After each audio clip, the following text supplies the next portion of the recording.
tarde, pessoal. Vou fazer essa live aqui, espero que seja breve, né? Sobre comunicação verbal. Eu faço parte de um grupo de estudos, né? E eu fiquei com uma parte justamente de falar sobre comunicação verbal e resolvi trazer um pouquinho do que eu tenho estudado sobre isso para vocês. E a gente tem estudado aquele livrinho da Sally Rogers, aquele livrinho azul. Então, tudo que eu vou falar com vocês aqui é com base nesse livrinho. Quando a gente fala sobre comunicação verbal, é muito mais do que isso, né? Então, aproveitando, né, que eu tô fazendo essa revisão, trazer isso daqui para vocês. É muito interessante uma colocação que ela traz, né, no livro, uma das referências, que ela traz justamente essa questão da linguagem receptiva e da linguagem expressiva, né?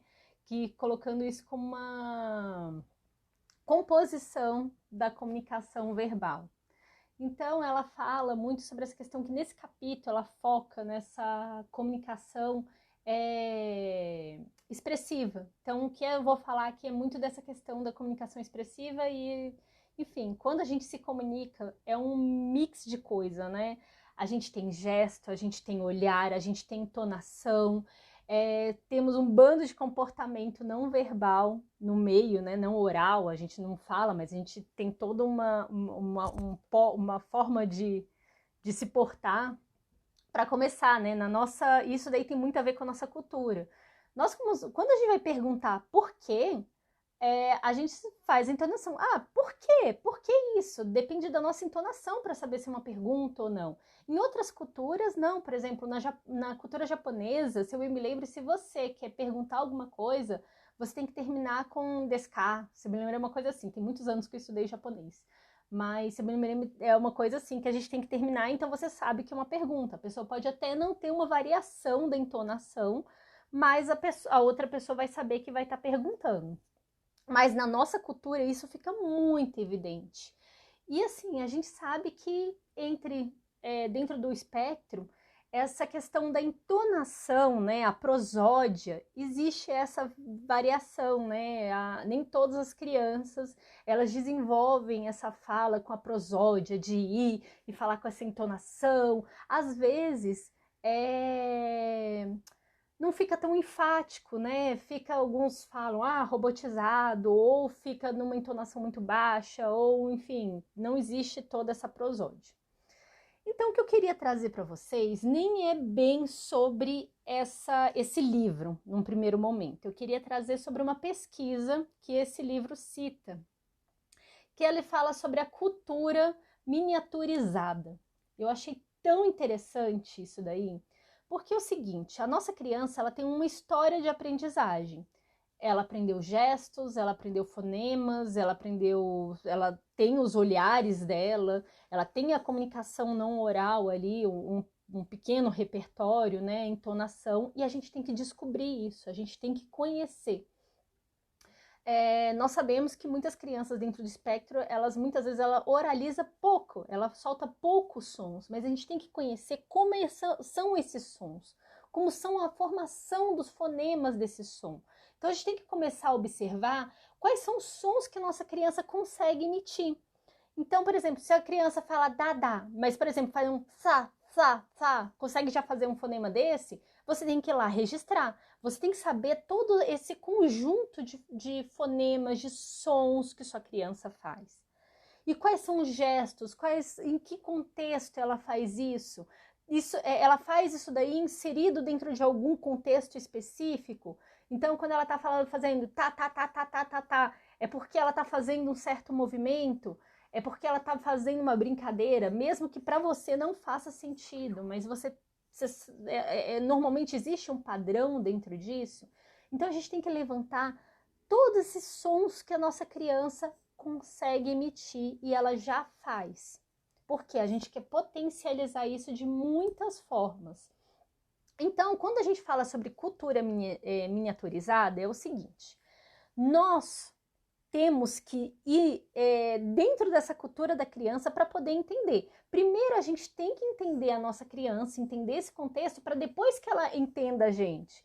Eu achei muito interessante a colocação desse autor, que a primeira coisa que a gente tem que fazer é entender todo esse contexto, entender esses sons, para depois a gente modelar para aquela que entenda a nossa cultura, vamos dizer assim. Então, vamos colocar como nossa criança fosse, ela tivesse o país dela e ela tem a cultura dela. E a gente tem que entender essa cultura. É como vocês vão chegar lá no Japão e a primeira coisa que vocês vão ter que fazer é entender como é que funciona, como é que é esse sistema de sons. Então, o primeiro dever de casa que nós temos que ter como co-terapeutas das nossas crianças, é levantar tudo isso. E a gente tem que lembrar que uma das primeiras formas de comunicação que a gente tem é indicar e solicitar. A gente começa por aí, indicando e solicitando. Então, é o momento que a gente coloca esses sons, gestos com significado, né? Então, assim, para que a gente consiga fazer esse processo de desenvolvimento dessa parte oral da nossa criança, de comunicação mesmo, que a gente quer dar significado, primeiro, nós temos que ter essa alta disponibilidade de observar as necessidades da nossa criança, sabe? A gente tem que estar preparado para fazer todos esses pequenos ajustes. E para isso a gente tem que estudar bastante, e essa que é a base. E a criança, ela tem que estar com foco atencional na gente. Então, para poder aprender, para ela poder aprender conosco, o foco atencional dela tem que estar relacionado à atividade e com a gente. A gente tem que estar... ela tem que ser interessante. Por isso que eu vim falando sempre sobre reforçadores, como nós nos tornarmos reforçadores para nossa criança, porque isso daí é a base. Sem isso, não tem como seguir. Então, é muito interessante que esse autor desse artigo, ele coloca uma primeira coisa. As primeiras palavras desenvolvem-se para cumprir as funções sociais originalmente transmitidas pelo gesto. Então, que eu coloquei uma postagem ontem, gente, que vai muito nesse assunto, né? Qual é o desenvolvimento típico da fala, né? Eu coloquei uma fase atrás de fase, primeira fase, segunda fase, terceira fase, que eu vou falar aqui rapidamente com vocês. Primeira fase, vogais médias e anteriores, balbucio de consoante, vogal consoante. O que isso quer dizer? Isso é um som que a gente quase não mexe a língua. Quem vai falar muito melhor sobre isso é alguma fono. Não sei se tem alguma fono aqui na live, mas a fono saberia falar muito bem. Mas pelo que eu estudei, é quando a gente não mexe praticamente a língua e a gente consegue emitir esse som. Ela fica naquela posição... Não que a gente não mexa, mas é na posição mais natural possível dela, né? Mais comum que a língua fica. Então, sabe? Esses sons, assim, é a primeira etapa. A segunda são as variações de entonação das produções de vogais e adição de novas consoantes. A gente sabe que a criança ela começa mais com vogal e com o tempo vai acrescentando consoantes. Daí eu tô falando de desenvolvimento típico. Terceira fase, repetição de sílabas, consoante, vogal, vogal, consoante. Então, assim, já tá formando sílabas. Então, antes ela tava só no ba, ou da, da. Agora ela já fala babá. Dá. Essa mistura, mas ainda são iguais. A quarta fase, repetição de sílabas consoante vogal, vogal consoantes não idênticas. Então, badá, dabá. Então, começa essa junção. E quinta fase, cadeias longas de som que semelha a entonação de nós adultos. Nesse momento, a criança já está bem em formação. Então, só uma questão. A gente tem que se perguntar sobre o seguinte, qual é o repertório atual de sons da minha criança? A gente tem que levantar, a gente tem que fazer uma listinha, ser cientista da criança e levantar todos os sons que a nossa criança faz, né? E quando ocorre essa vocalização? Em quais atividades isso acontece? Em que momento isso acontece? Isso é muito importante a gente registrar, porque a gente quer potencializar isso, a gente não quer que a nossa criança perca. Mas o som não tem uma função pra gente, mas o objetivo é que a criança continue produzindo esses sons e aumente o repertório de sons que ela produz. Esse que é o nosso objetivo num primeiro momento, principalmente com as crianças com baixíssimo repertório de comunicação. E eu vou te falar, esses tempos, desde que eu comecei a ler esse livro, comecei a seguir esse passo a passo, o Aquiles aumentou abruptamente o número de sons que ele está emitindo. Foi impressionante. E eu vou continuar aqui. E como é a prosódia desses sons? Então, assim, isso daí é extremamente importante a gente se perguntar como é que é a prosódia também. Outra coisa aqui, reforçar sempre, agora são dicas assim de ouro. A criança emitiu som. Você tá ali lavando a louça e você viu que a sua criança emitiu o som, ela normalmente não emite. Reforce imediatamente. Reforce ou sendo legal, assim, se ela é sensível a reforço social, ou entregar um reforço tangível, enfim. Tem que reforçar todos os sons que a criança está fazendo. E outra, é reforçar imitando. A criança não é de fazer o som fá, digamos que sai em fá, né? Que fá é um som muito difícil. Fá, fá, fá, fá, fá. Você vai lá e repete. Fá, fá, fá, sendo legal e brincando, para que estabeleça esse som no repertório da criança. Essa é a primeira dica.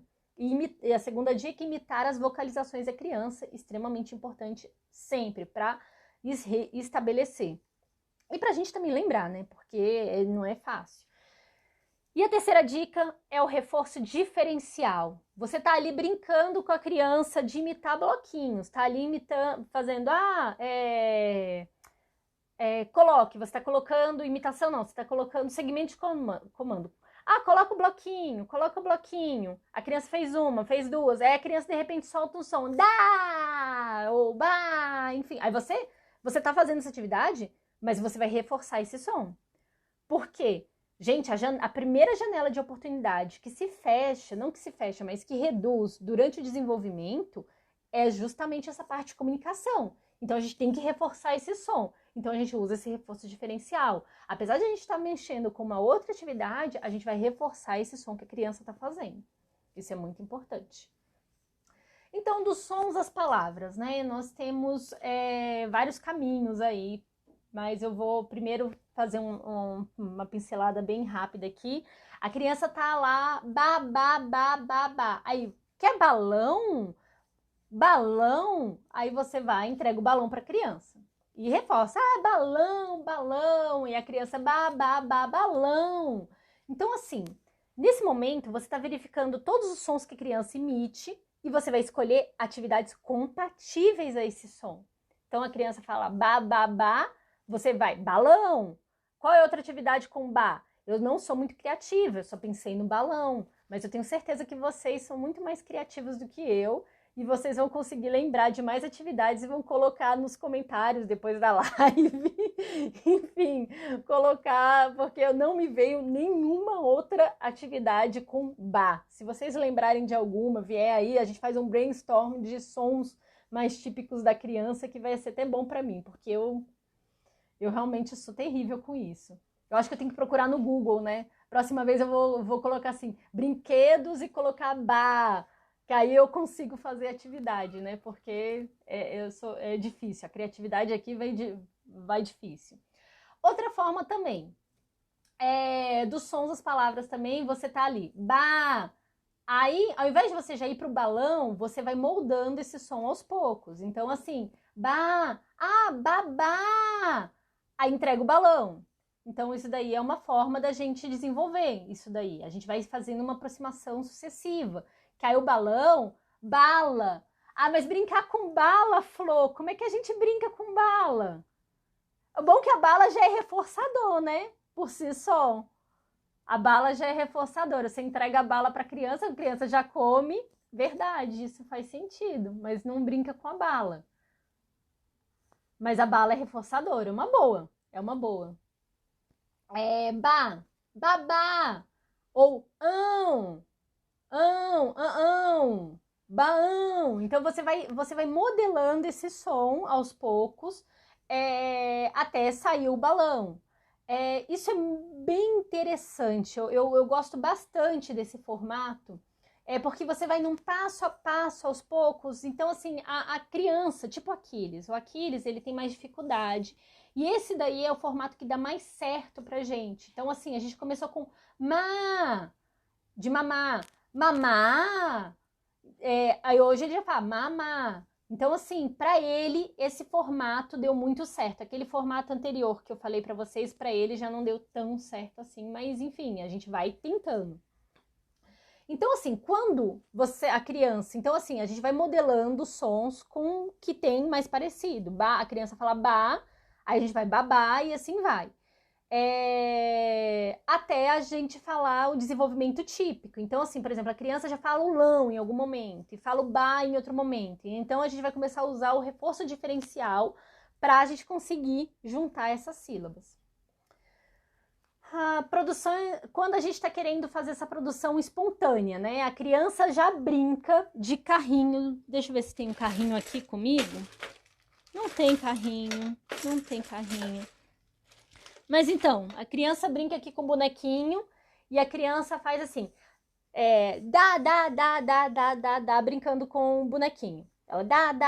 Ela já faz isso e o que a gente faz, a gente continua reforçando, dá. Mas a gente quer associar, parear mais um som. A gente quer associar o dó. Então a criança já faz dá. Aí você, dó, reforçando, fazendo bem legal. Aí a criança, digamos que ela não faça, ela não faça nada. Aí a gente volta pro dá. Mas se a criança fez, continuou com dá, a gente fez dá, ela fez dá, a gente dó, e a criança fez dá. Ok, tá ótimo, tá indo pro caminho certíssimo. A gente vai pareando aos poucos, até que ela entenda que dá, dó estão associados ao mesmo brinquedo. Igual um carrinho, gente. O carrinho, ele faz ele faz bi, ele faz pô, porque ele bate. Então, a gente está associando vários sons relacionados ao mesmo objeto, porque ele faz vários sons. Então, isso daí é uma produção espontânea, nós vamos fazendo esse emparelhamento aos poucos. Outra forma também é por imitação, como eu já falei rapidamente ali, né? A criança faz ba, aí você, balão, dando aquela. Lembra que eu fiz uma postagem sobre essa questão da modulação da voz? Isso daí, na aba, a gente tem que ficar o tempo todo bem ligado nisso, porque a nossa, tanto na hora de reforçar, fazer reforçamento social e tudo, de parabéns, a gente tem que estar sempre modulando a nossa voz com muito cuidado. Então, assim, o balão, a gente coloca o ba bem acentuado e o lão quase esvanecido.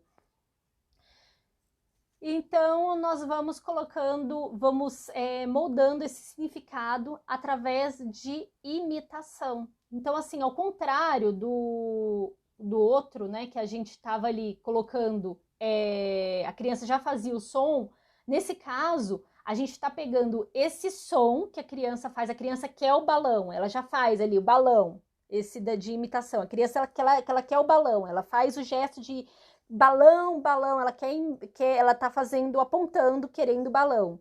O que a gente está querendo transformar nesse segundo caso que eu tô trazendo para vocês são esses gestos em sons. Então a criança ela já sabe o que ela quer nesse ponto, ela quer o balão. O que a gente quer trazer aqui é transformar esse gesto em som. Então ela quer o balão. E a gente sabe que ela fala ba, a gente já sabe que ela fala ba.